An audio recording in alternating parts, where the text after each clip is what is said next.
The manufacturing process starts with high-quality copper rods. The rods are checked for purity and strength before use.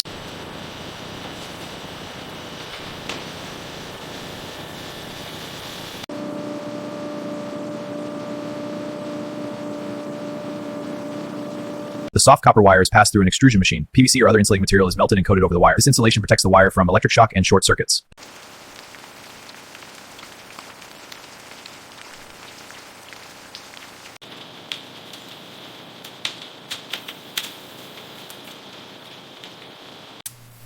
Initiating insulation strength test. Results are positive, wires approved.